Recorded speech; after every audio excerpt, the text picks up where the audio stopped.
Social distancing is putting a premium on virtual connection.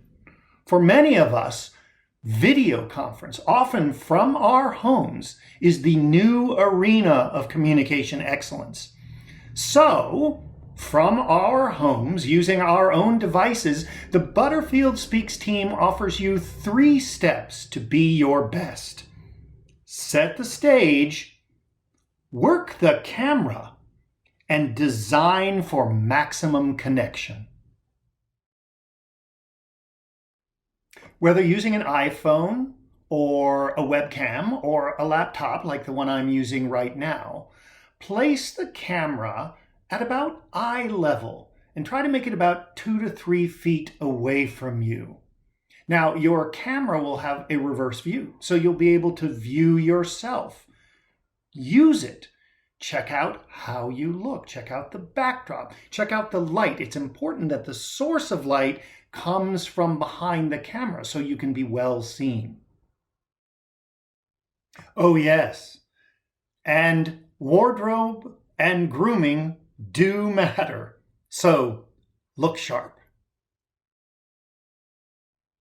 Consider an alternate setup, perhaps a standing setup, especially if you're doing a lot of presenting. When you're standing, you'll have more energy, you'll be more animated, you'll be able to capture and command people's attention for that much longer. The art of virtual connection is also about audio connection, and that means the power of your voice. So take time to understand and set up those audio technologies, whether it be the computer audio that you're using, the earbuds you choose to use, or perhaps you'll even have a dedicated headset. And be careful about sloppy, casual, understated vocalese. It's important to use your voice. Lean in. Articulate. Use pitch variation, volume variation, inflection, and don't forget, there's incredible power in the pause. Okay, you've set the stage. You've set up your camera. Now it's time to use the camera. And everyone on the webinar needs to use the camera. If you're looking for virtual connection, your greatest enemy is anonymity. Camera on needs to be the expectation for all participants. If everyone's on video, you create a virtual room in which focus is required and participation is enforced. It's time to make shadow multitasking and, at the same time, shopping on Amazon a thing of the 2000 teens. And if you're a participant, participate. You're on camera. Be present. Stay engaged.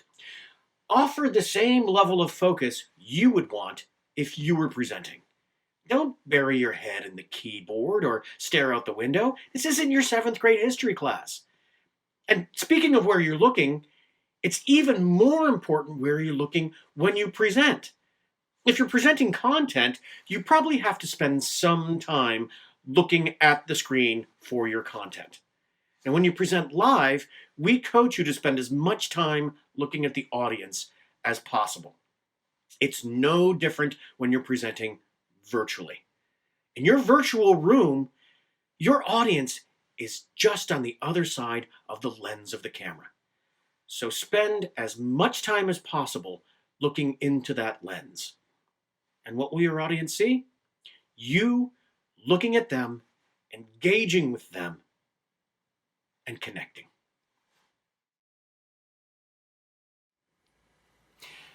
Now, there's a lot of video conference software out there, so get to know your technology. Set up a call with a colleague and hop in the cockpit, take it for a spin. And if you've been an occasional user, it's time to become a power user. Practice taking the ball. Practice using the chat features and the feature that allows you to poll your participants. Now, on every video conference, you know how there's that little box that has that picture of the person you're doing a one-on-one with? Some technologies have a feature that allow you to move that box right under the camera. and you can almost get eye contact. Also, remember, your partners and your clients may not use the same technology that you do. So get familiar with all of those technologies as well. One word for you: tutorial. Design for maximum connection. As I'm sure you've noticed, the dynamics for virtual meetings are different. And if the dynamics are different, then your design and execution needs to be different. To connect for success, know the meeting objective and make a plan to drive to it with expediency and as much interactivity as possible. Make sense? Be crystal clear about the objective of the meeting. Is it simply to share information, or is it to drive discussion and decision? You could start your meeting like this. The purpose of this meeting is to achieve X. And your role in this meeting is Y. And as soon as you achieve the objective, give back the remaining time. Don't just use the hour because you can. And that brings us to meeting duration.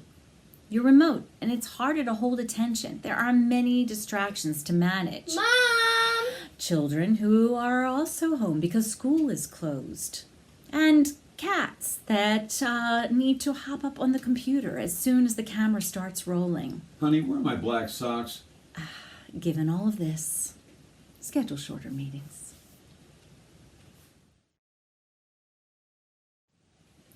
Looking for more interaction? Make it easy. Pose rhetorical questions that pique attention. Put people on notice. I want to hear from you all, so in just a moment, I will be asking for your comments, questions, insights. Stop for feedback more frequently than you might otherwise. Keep your participants with you by building slides so they don't read ahead. As often as possible, use people's names. Do targeted questioning. And if you're working with a large group, consider using a facilitator who could cue questions and drive toward closure. While virtual meetings do pose that unique dynamic, we also urge you to access our Anatomy of a Successful Meeting toolkit. Those valuable steps combined with the Art of Virtual top tips will lead you to a highly effective design and delivery for maximum connection. Yes, we've been disrupted. And we're being asked to raise our game.